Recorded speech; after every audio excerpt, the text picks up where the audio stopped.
Okay, today we're going to be talking about simple probability. I know a lot of you are familiar with it. We had a warm-up today about this, and you did really well. So a couple things that we have to keep in mind, and we'll have to make some definitions as we go of the vocabulary that we'll be using.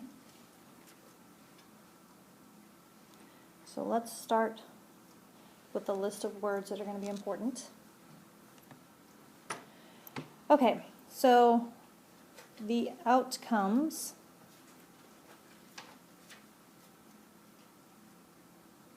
are equal to the possible results. In the warm-up that we did today with the spinner, we knew that there were 8 equally likely outcomes. So those were the possible results. An event in probability, it describes a collection of outcomes. And once you specify the event, for instance, in the warm-up, it was the chance of getting a number greater than 3, then you have described the favorable outcomes.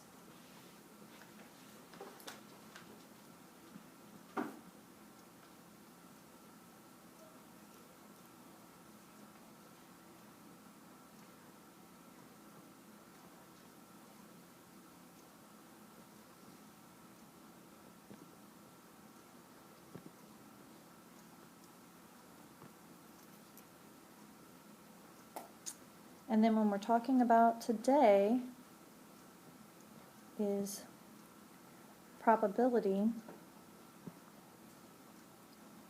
of an event, we're talking about the likelihood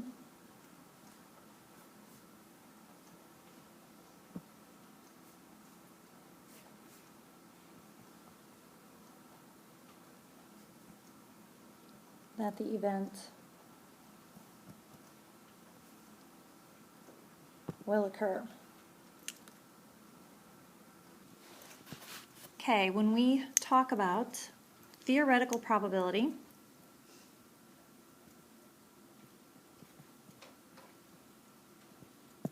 right? Theoretical probability,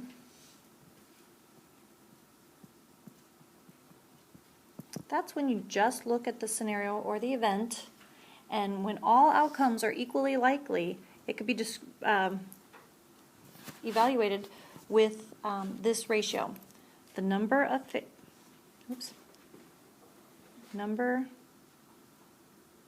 favorable outcomes. I'm running out of room here. I don't know what I just did. How do I get back to where I...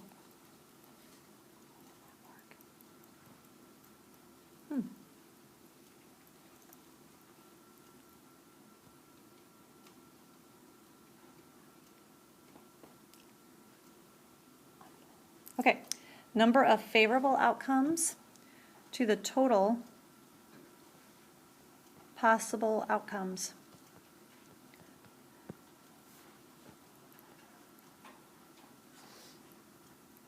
Okay, total possible outcomes.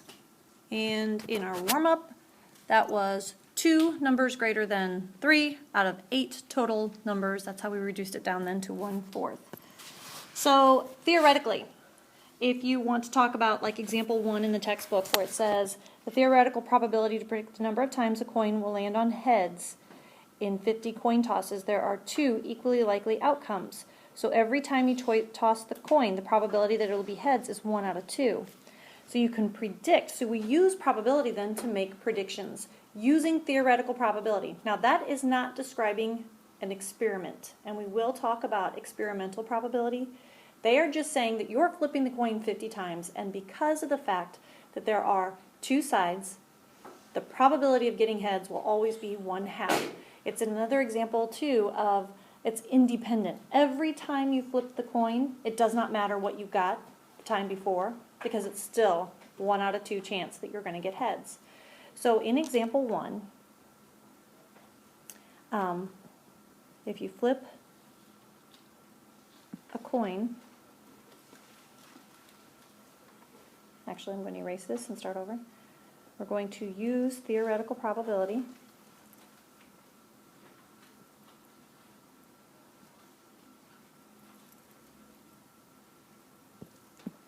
to predict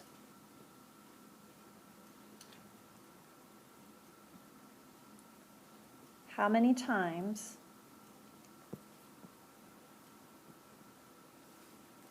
you would flip heads if you flip the coin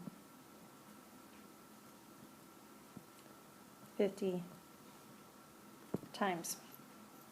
So since the probability of getting heads, and a lot of times this is how we show it, the probability, and then in parentheses you put your favorable outcome, is equal to 1/2.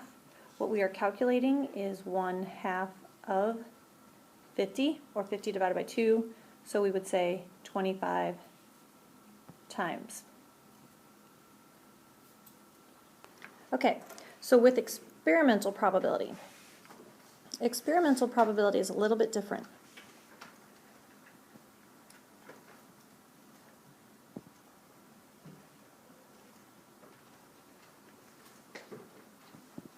Because the results of experimental probability, or when you calculate experimental probability, it's based on the results of a sample or experiment.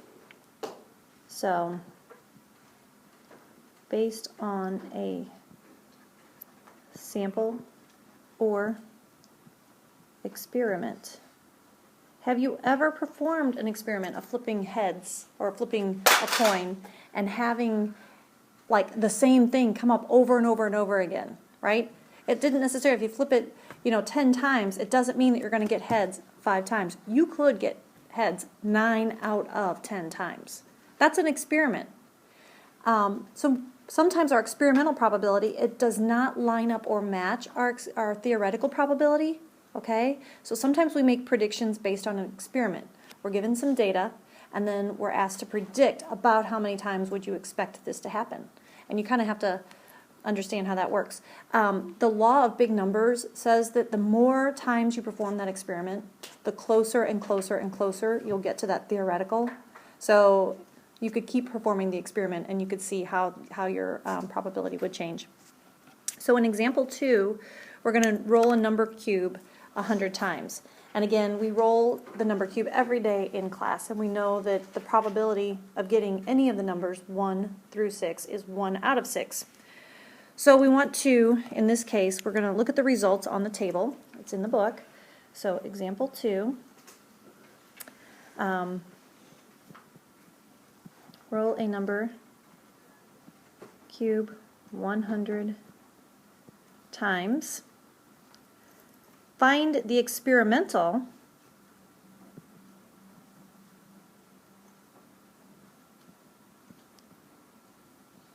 probability of getting a 6. So here's the number, and here is the rolls, how many times we rolled it. So we have 1, 2, 3, 4, 5, and 6. We rolled a 1 17 times, a 2 15 times, a 3 20 times, a 4 16 times, a 5 14 times, and a 6 18 times.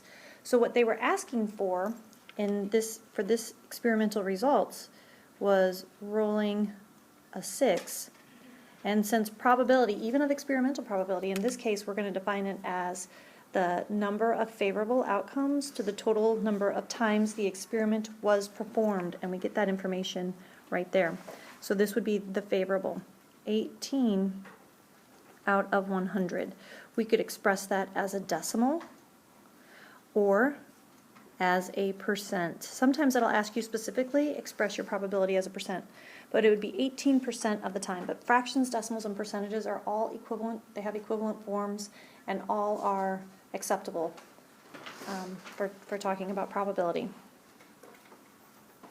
Let's do one more example of using experimental probability. So in this example, you randomly draw a button from a bag that has red, blue, green, and yellow buttons. And you're going to do this 18 times. So your bag contains red, blue, green, and yellow buttons. Each time you record its color and place it back in the bag. There are 80 buttons total in the bag. We want to predict how many of the buttons are red. So we're going to perform this experiment, and we're going to look at the table with our tally marks. Okay, and we have our colors, red, blue, green, and yellow. There's 2 tallies here, 3 here,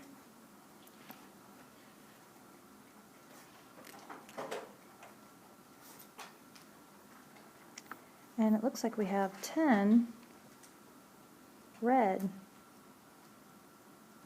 All right, so we know that we are drawing 18 times. Now, here's the thing. Okay, so we are going to, let's see, bag contains, there are 80 buttons in the bag. This is important. We draw 18 times. We're so used to that theoretical probability of, first of all, you would be told how many of each color were in there, and then asked, what is the probability of getting red out of 80, right?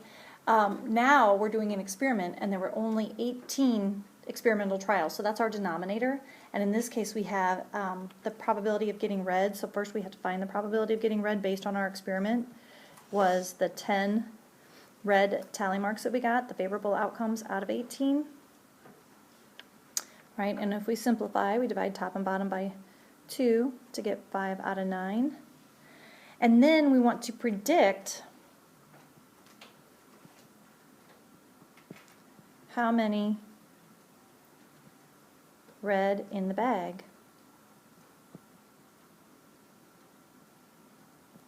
So we would take our 5/9 times our 80, and we would get about 44 red buttons.